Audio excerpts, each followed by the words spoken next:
Good evening, guys. I'm very excited to be here today. Um, I'm grateful for this opportunity to share with you something I've practically done myself. It's over 3 years of being in Italy. I started my experience with this from Ghana, and I continued this path when I came here just to help people also study abroad. And I would like to start by sharing my presentation. Yeah. Okay. So, to be precise, I'm going to talk about studying abroad, but specifically Italy, because I am most of my experiences with studying in Italy and not the US or Canada, because I've not really tried um into details, trying to apply into schools to the US and Canada, even though I have actually been involved in some with respect to my colleagues and friends. Okay, so to start with, there are a lot of benefits that comes with studying abroad. And based on my experience, I know that when you study abroad, you have access to diverse course options. Like for example, in Ghana, you have some courses that are very limited in a way. You don't get too much detail into some international experiences and international knowledge.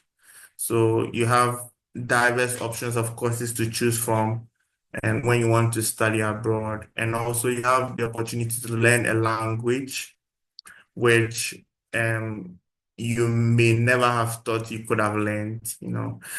And you also use the opportunity to see the world, because there's a popular saying that travel and see. The more you experience different cultures, um you have different experiences, you have the opportunity to gain more knowledge and to expand your knowledge to apply to different settings and different things that you go through.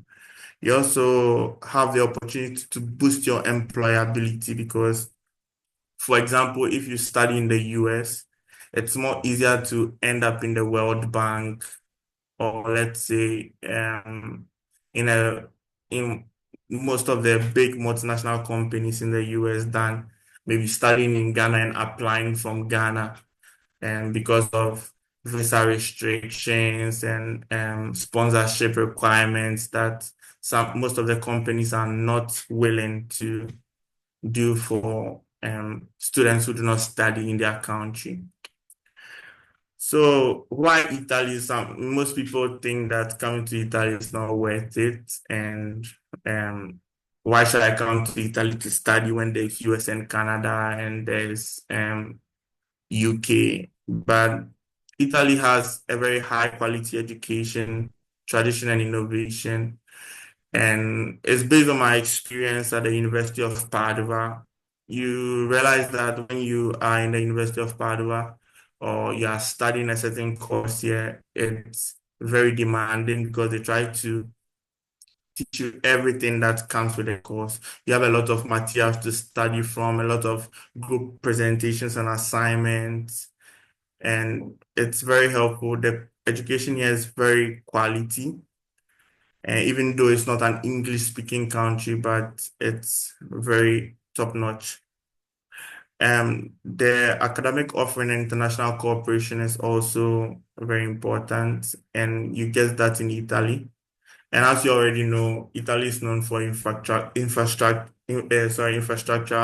and architecture and design, which is very key in Italy, because you see key buildings. As you can see at my top right corner, this is a library in the University of Bologna, and you can imagine if a library is looking like this, maybe you should imagine how beautiful other places may look.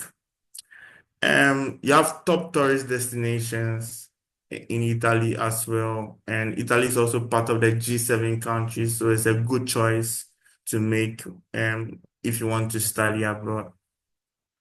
Okay, so you want to start your journey in studying abroad in Italy, and you want to um, put this in mind, because the future actually belongs to those who prepare for it. And this statement was strongly made by Malcolm X.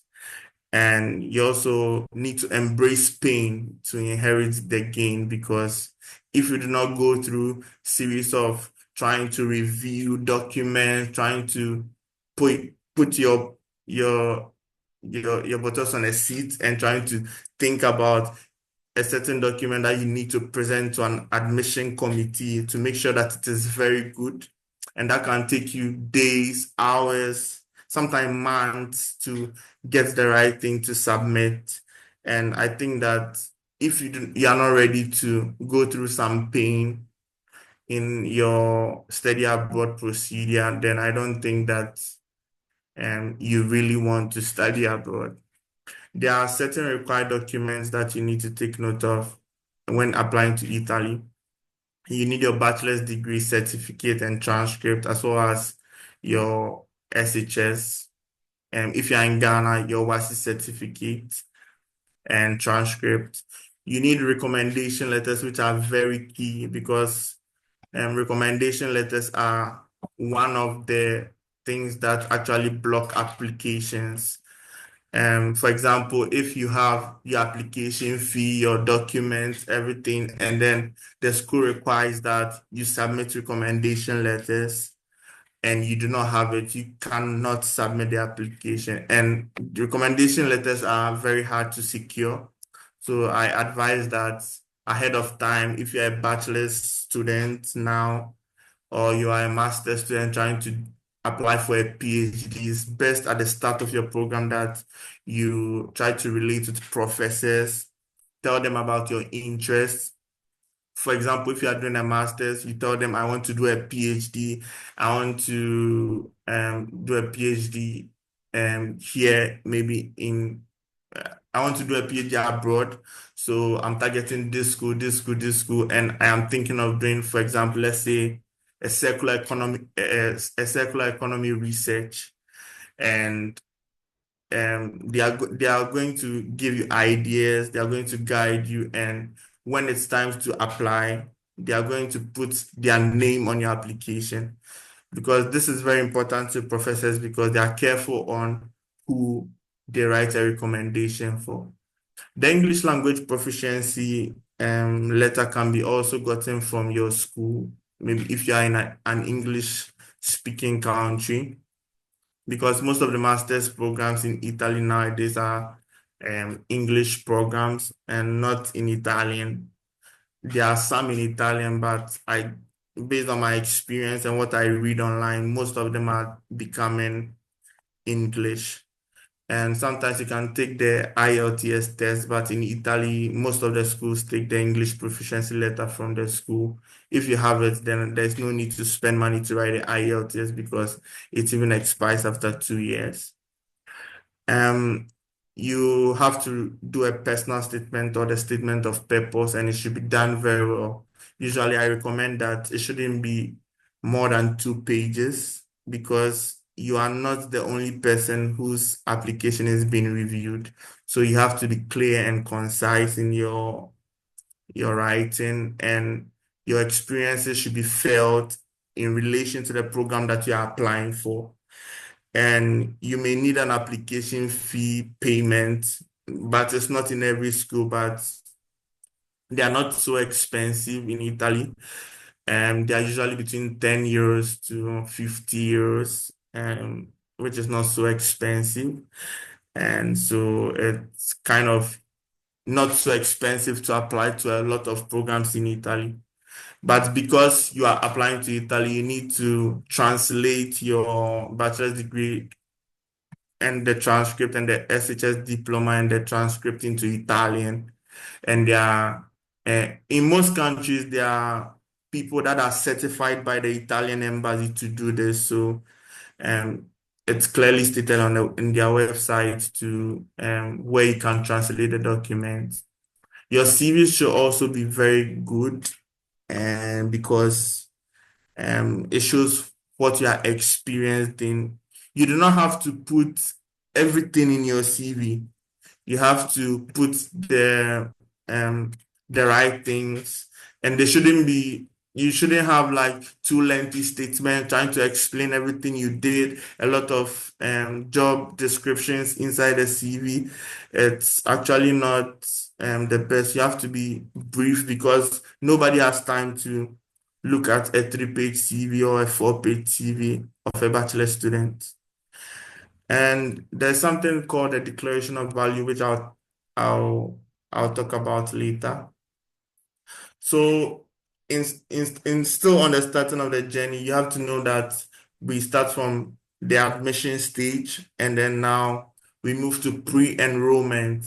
In Italy, I usually say you need to get admission twice because after the school gives you an admission, it has to be confirmed by the embassy that yes, it matches with your course. And it's because I know someone who had a government scholarship from the Ministry of Affairs in Italy to study here in Italy, and they didn't grant the person the visa because they stated that her bachelor's program does not match with the course she's coming to do. So they, even though the university had given her the admission, they refused her the visa and took the scholarship from her.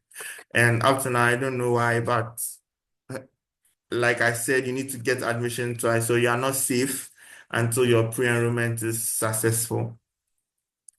And after the pre-enrollment is actually the first stage to go before you apply for a study visa. And when you apply for the study visa, of course, you arrive. This is a case of University of Padua. And so that's why you see arrival in Padua, because I took the journey of Padua. So you need to carefully choose a course. For example, I did a bachelor's in accounting. So when I was applying for a master's program, I was not looking for a master's in maybe physics or a master's in applied economics or a master's in economics, because a bachelor's in accounting, it's very hard to do economics at a higher level.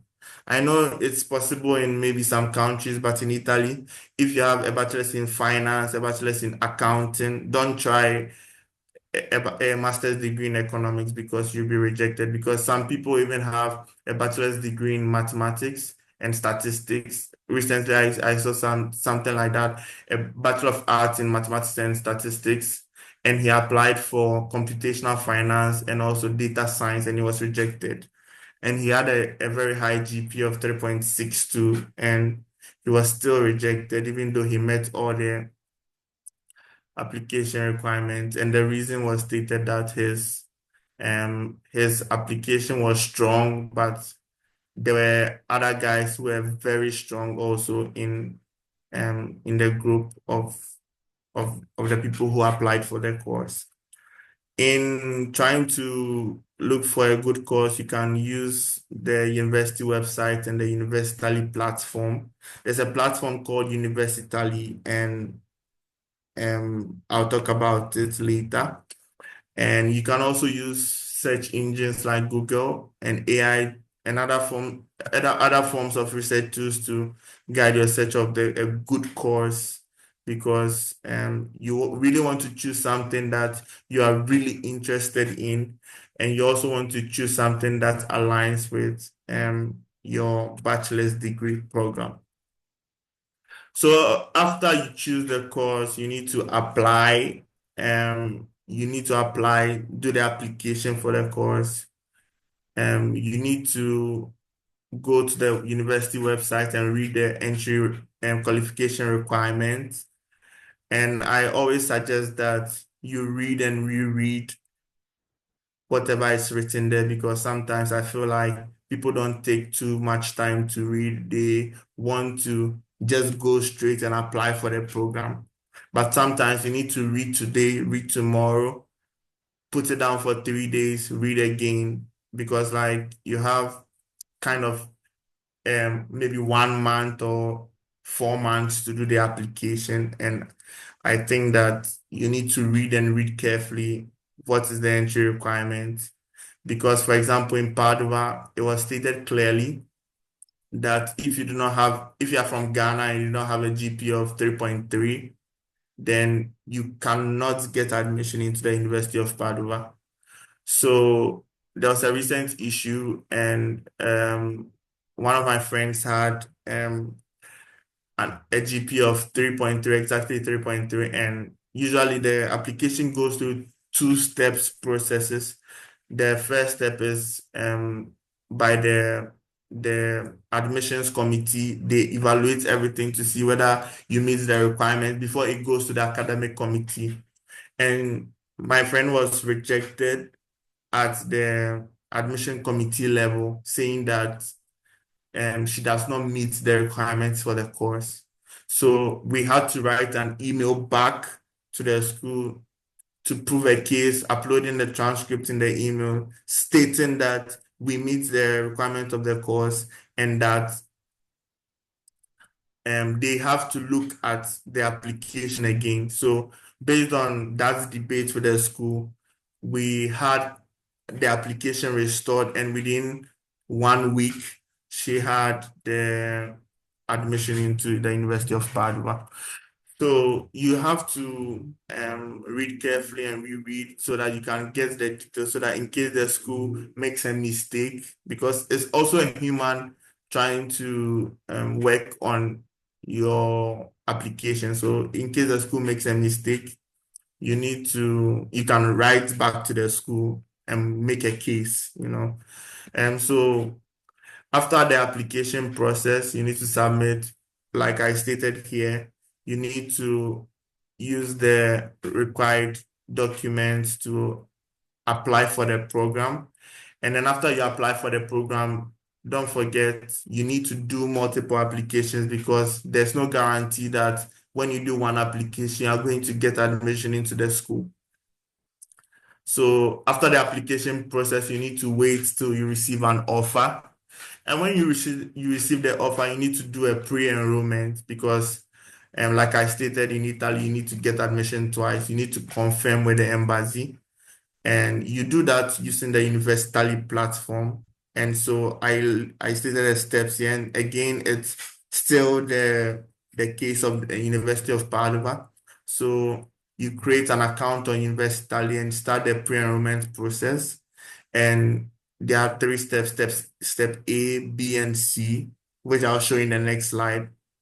And you submit, then you have to wait for the school to approve. And then when the school approves, you have a notification the school notifies the Italian embassy. And then after everything is done, you can contact the Italian embassy to start the visa process. So I stated here step A, B, and C. Step A is your personal data. And in step B, you have to select the Italian embassy where you are going to apply for the study visas. For example, the Italian embassy in Accra. And you need to select the program. For example, if you have a PhD program in the University of Padua, you select the program which you have been admitted to, and then in step C, you can upload the documents. Usually they are basically the bachelor's degree and transcripts that you already use in the application. So they are the same documents throughout the process, nothing changes. And after you do the pre-enrollment, usually I suggest that people wait to do the declaration of value. The declaration of value is actually not required in every school, but I always suggest that you do the declaration of value because you may need it later. For example, if you come to Italy to study a master's degree and you want to do a PhD, you have to use the declaration of value, because the declaration of value is like the West, like the way the US call the West evaluation is in Italy, it's called the declaration of value, or the CIMIA. And so you need to book an appointment to do this at the Italian embassy. And usually this is done after the pre-enrollment process. You can do the declaration of value anytime, but usually there's a timeline that is open for the declaration of value. So it's not available throughout the year. There's a particular time that the embassy states on its website that you can come and do your declaration of value. So like you can see here, you need to book an appointment using a certain link. This thing started last year, but at first you could just walk into the embassy and just do it. But now you need to book an appointment and do the declaration of value. It comes at a fee with some schools. Like you can see 170 cities for high school. It's not so expensive, so you can, and these are the required documents that you need to send when you want to do the declaration of value. They are basically the letter of acceptance from the university. And here the embassy is going to cross-check with the pre-enrollment whether it is true, because the university sends it to the embassy. And so when you do that, the embassy will cross-check whether the admission that you've gotten actually corresponds to the pre-enrollment you've done with agreement with the school, you know. And so after your declaration of value, after the pre-enrollment, I suggest that you do the declaration of value, then you can apply for the study visa. And the study visa is usually applied at the VFS Global office in Ghana. I know the Ghana office, I don't know for other countries, so you can, maybe in other countries it's different, but I know that you apply for the study visa in Ghana at VFS, taking into consideration these documents. And I want to talk about this document called family status. It's called a family status affidavit, and you need to do this through the municipality, or you can do it with a commissioner of oath, which costs less, because if you go to the court to do it, you are going to pay a lot of money. And so this is basically, you need to, now it's a walk-in service with the VFS Global, so you can just walk in and apply for the Visa D, which is a student permit, more than 90 days, because you're going to stay in Italy for more than 90 days. Okay. So these are possible scholarships that you can apply for in Italy. This is the first one I'll talk about, is a scholarship that I was personally on. It's called the Invest Your Talent in Italy scholarship. It usually opens between January and February. It's just sad that this meeting is quite late in March, because at the time I received an email to talk, it was opened, and the applications closed somewhere 24th February. So if anybody wants to apply for the Investor Talent in Italy scholarship, they have to wait till next year. And I want to see if I can show you. I don't know if you can see my screen, but this is the website for the Investor Talent in Italy scholarship. And usually you need to, it was open on the 23rd of January, and it's closed on the 24th of February. So it's usually opened on the in between January and February. And usually they are published in calls. And so they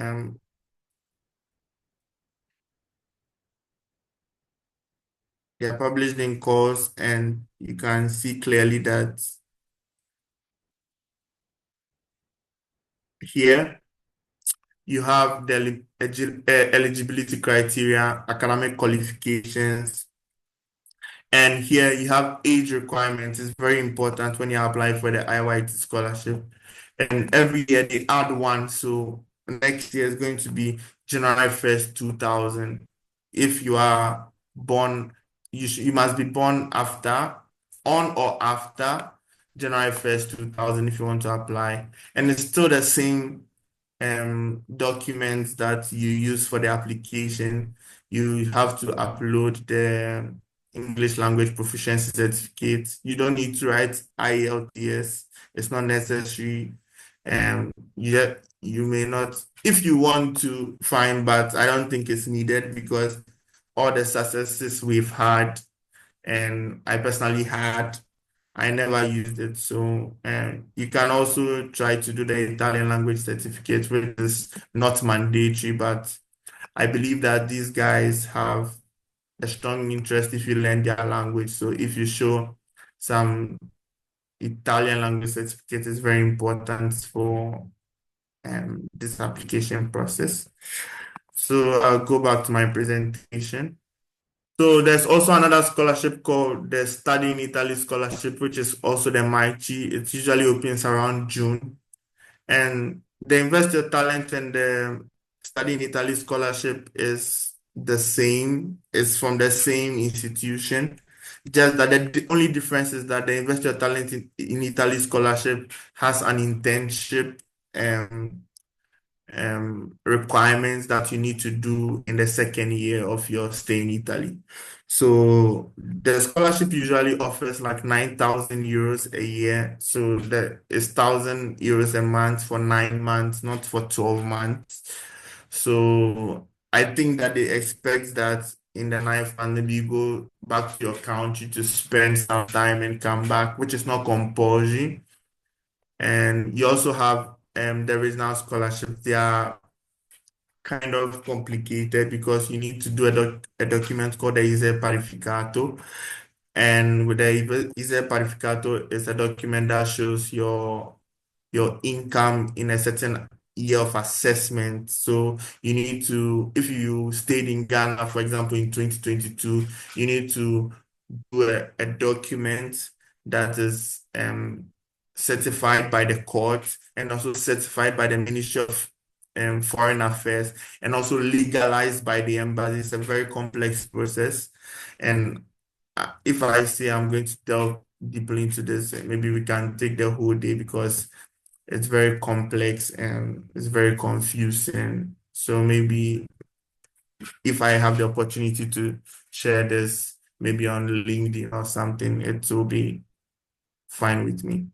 Okay, so I believe that whilst you try to apply to schools in Italy, you can watch some seasonal YouTube channels, which will help you.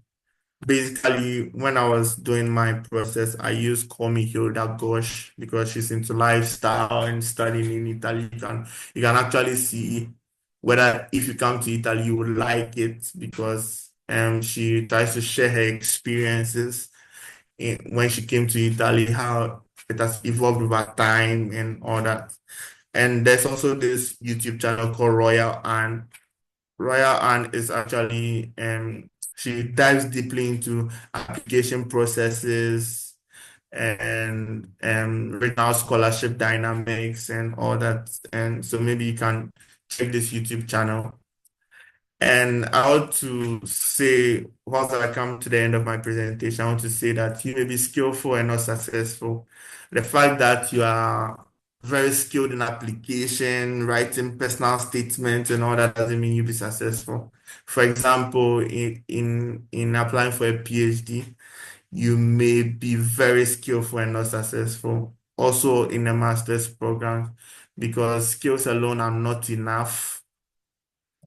They are not enough, but you have to put into your mind that you have to prepare enough. You have to prepare enough. For example, if you need to apply for a program in September, maybe from September, you can check the previous entry requirement and start trying to build a personal statement, trying to, if a PhD, maybe a research interest statement, trying to write an interesting research proposal, very grounded with rigor and relevance. And you learn by doing. You need to keep doing it, reviewing it, showing it to people who have been successful and also to your peers who are also applying. You need to leverage on the successes of others to be able to get it right. And you need to keep learning, keep improving, staying curious, keep practicing, refining your craft. Make sure that you are trying to review every day, what you have written, because sometimes when you put something down and go back to it after 1 week, you see that it's not so good. So you keep changing, keep twisting, and keep turning things till they are very fine and for the application. And also, I want you to know that you have to trust in God, because sometimes God goes ahead of us and in places that we may not actually, our efforts cannot actually reach, because our skills have limits. There are several things, several ideas of people on how to craft a very good personal statement. And you may use it and it may not work, but you have to have faith and keep believing and hoping that everything will be fine. So you can reach me via LinkedIn and email on these addresses. And I want to say thank you for your time. Thank you for listening to me.